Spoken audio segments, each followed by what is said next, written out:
Well, Rachel, thank you so much for being on Town Hall Chats with us today.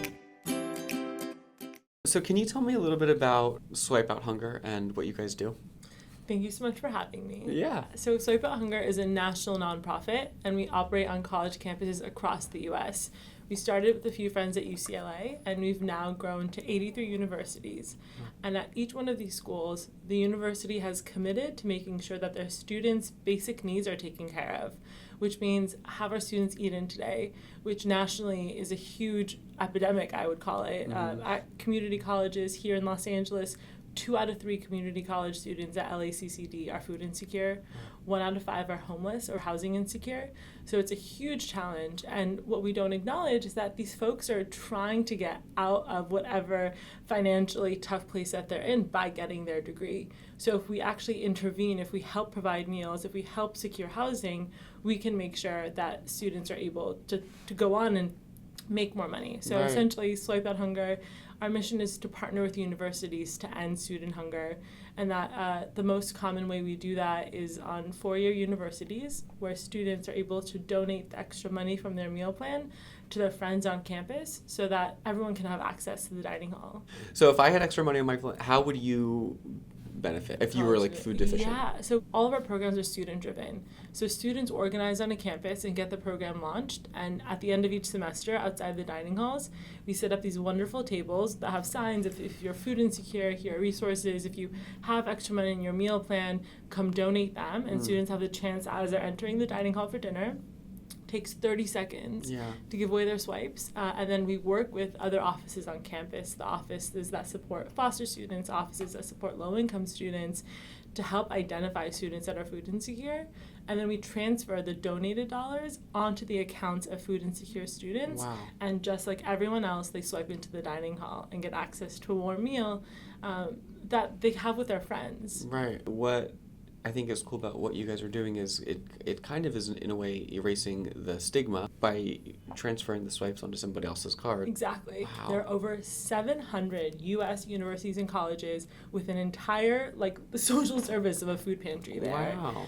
And it's a reflection of the massive need on campuses. Yeah. So what if we said, in addition to creating this emergency amazing resource of a food closet so folks can get food and take it to their homes, we also said everyone else is going to this line to get food at the dining hall, and that's where community happens. And we have students who say, prior to getting meal swipes through Swipe Out Hunger, I would walk with my friends out of class, and they would go into the dining hall, and I would continue to walk straight to my apartment and put a microwavable meal in the microwave and then sit on my bed alone and eat it.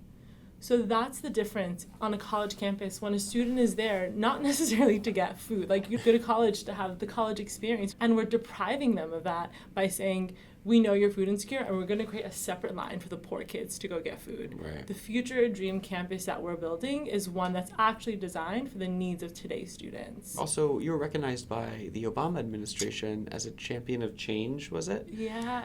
Congratulations. Thank you. I'm still in chills from 2012. So how did that kind of impact the greater business?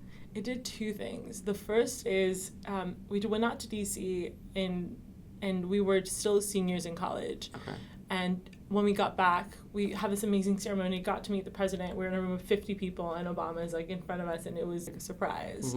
And then we get back to UCLA, and we're just bombarded with dozens of requests from universities across the U.S. because it was the first time we got any real press outside of local press.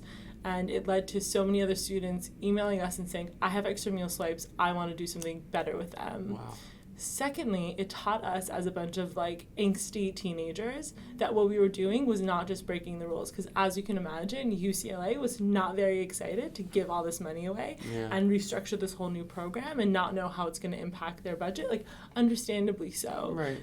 It taught us whoa, we're getting acknowledged by the utmost authority in the U.S. of doing something that's called a champion for change. Right. So it shifted our perspective from we're a bunch of rebel rousers breaking the rules to no, there's something more here that's beyond me and beyond UCLA and beyond Los Angeles.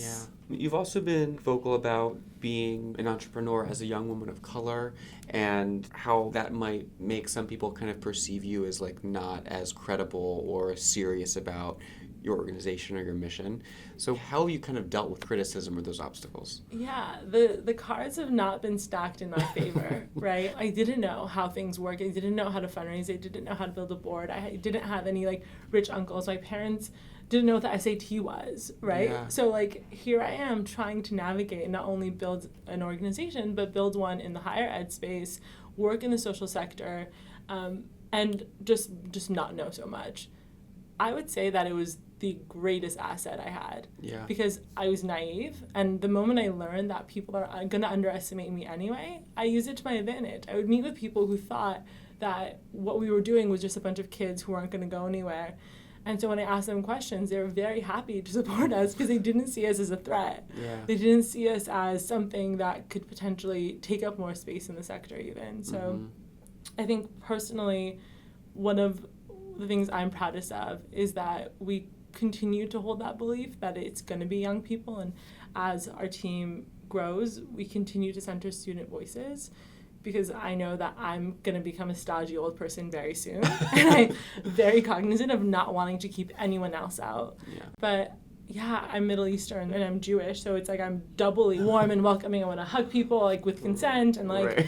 bring people in. So I think that the space needs more people like me who are not going to follow the rules of like presentation. Boardroom America. Yeah, right? Of like asking help. I ask for help 95 times a day. Yeah. I don't care about what people think about me. I'm just like committed to the cause. Yeah. And I think the reminder for me is to always like stay in that mentality and not get caught up in presentations. Well, you're doing a great job, obviously. So, but yeah, thank you so much for talking with us today, and I can't wait to see how you guys grow.